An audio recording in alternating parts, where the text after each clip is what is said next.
Halo teman-teman, berjumpa lagi dengan saya Brother Phil. Kembali kita akan menanggapi Jesslyn dan Ipung Atria. Dia ketawa. Seperti pada judul video dari Ayah Sofia, kecerdasan Jesslyn memang gak ada obatnya. Kalian penasaran dengan kecerdasannya? Mari kita saksikan videonya berikut.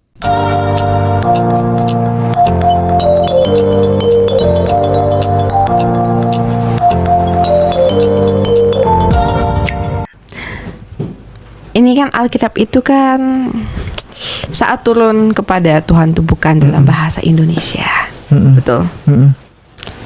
Kalau sampai terjemahannya saja sudah salah, apalagi aslinya. Dan pertanyaannya, aslinya di mana? Itu dia. Mana aslinya? Iya. Gimana teman-teman? Cerdas bukan? Masakan dia katakan bahwa Alkitab diturunkan kepada Tuhan? Jesslyn, sejak kapan Alkitab diturunkan kepada Tuhan? Jangan bawa pemikiran Islam ke dalam kekristenan, seakan-akan itu adalah yang diimanin Kristen. Yang meyakinin kitab itu turun adalah teologi dari Islam. Tidak berhenti di situ, Jesslyn yang cerdas gak ada obatnya ini juga bilang, kalau terjemahannya aja salah, bagaimana dengan aslinya? Jesslyn please deh, jangan malu-maluin. Bagaimana ceritanya kalau yang terjemahan salah, asli juga ikut salah? Ipung Atria dengan botolnya mengaminkan pernyataan Jesslyn. Mari saya tunjukkan teman-teman, perbedaan terjemahan dalam ayat Quran. Dan hal ini saya sudah pernah jawab untuk video Donditan. Kali ini kita akan menggunakan standar yang sama dengan saudara Donditan. Tetapi kali ini lebih parah gitu.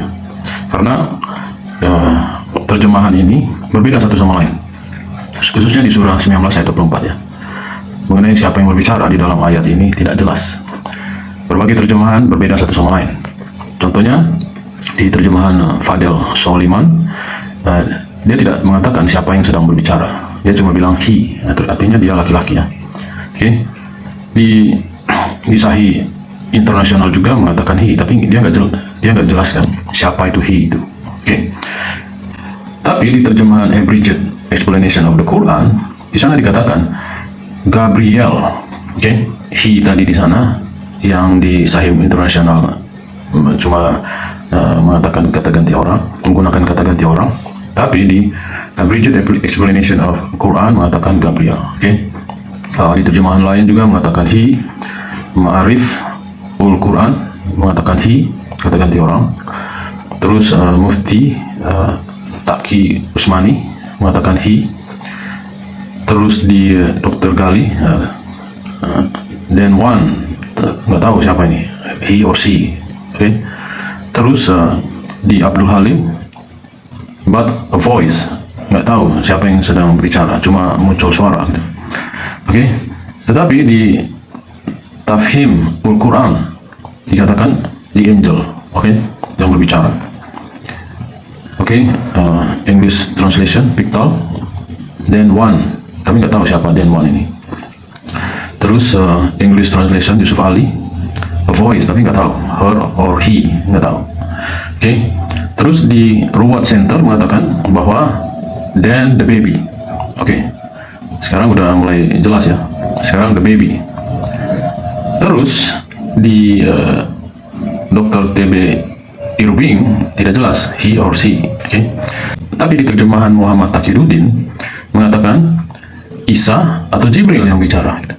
Jadi dia sendiri bingung. Akhirnya dia tempatkan dua-duanya di sana. Oke. Tetapi di terjemahan bahasa Indonesia mengatakan bahwa yang sedang berbicara di sana adalah Jibril. Oke. Jadi kalau teman-teman lihat dari semua terjemahan ini berbeda satu sama lain. Ini masih satu ayat ya. Ini masih satu ayat dan masih bahasa yang sama, yaitu bahasa Inggris. Sementara yang dibandingkan saudara Donditan tadi bahasa Inggris dengan bahasa Indonesia. Oke. Tapi yang menariknya adalah yang kita bandingkan saat ini adalah bahasa Inggris dengan bahasa Inggris. Itu pun terjemahannya berbeda satu sama lain. Ada yang mengatakan he, ada yang tidak mengatakan he or she, ada yang mengatakan itu adalah Jibril, ada yang mengatakan itu adalah Isa, ada yang mengatakan itu adalah Isa atau Jibril. Jadi dalam terjemahan Quran sendiri terjadi perbedaan satu sama lain. untuk surah 19 ayat 24. Ada yang bilang Jibril yang bicara, ada yang bilang Isa yang bicara, ada yang tidak sebutkan nama. Jadi salah satu dari terjemahan ini pasti ada yang salah. Jika ada yang salah terjemahan, menurut logika Jesslyn, pasti aslinya juga salah. Sekali lagi nama saya Kainama. Saya biasa dipanggil Kay. Yo, yo, yo, bro, pill in the house. Yo, yo, yo, bro, pill in the house. Sekali lagi nama saya kenapa saya biasa dipanggil K. Saya adalah mantan pendeta. Saya lulusan STT Jakarta. Saya juga pernah sekolah S2 di Belanda. Tidak hanya itu, saya lanjutkan sekolah PhD di Israel. Tapi the same you are bohong. Dia adalah seorang pendeta sebelumnya yang menjadi mu'alaf dengan nama pendeta yaitu Agustinus Christoffel Kainama. Ya. Kemudian ketika beliau berganti agama menjadi Islam, menjadi seorang mu'alaf, beliau mengganti namanya menjadi Ahmad Kainama. Beliau adalah seorang pendeta yang berpendidikan tinggi, yang bersekolah di S1 di Sekolah Tinggi Teologi Jakarta. Kemudian beliau melanjutkan S2-nya di Leiden University Belanda.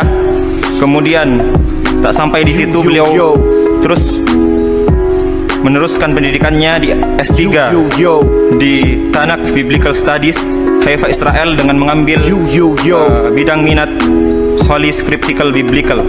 Sekali lagi nama saya kenapa saya biasa dipanggil K. Saya adalah mantan pendeta. Saya lulusan STT Jakarta. Saya juga pernah sekolah S2 di Belanda. Tidak hanya itu, saya lanjutkan sekolah PhD di Israel. Tapi the same you are bohong.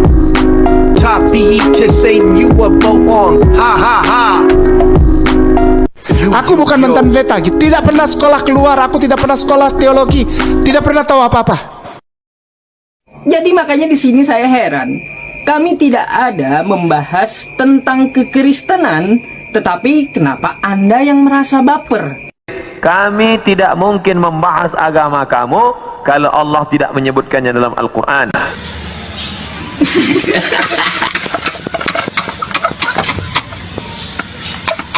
Pandai-pandai kita menyembunyikan bangkai, satu saat juga bau bangkai itu akan tercium.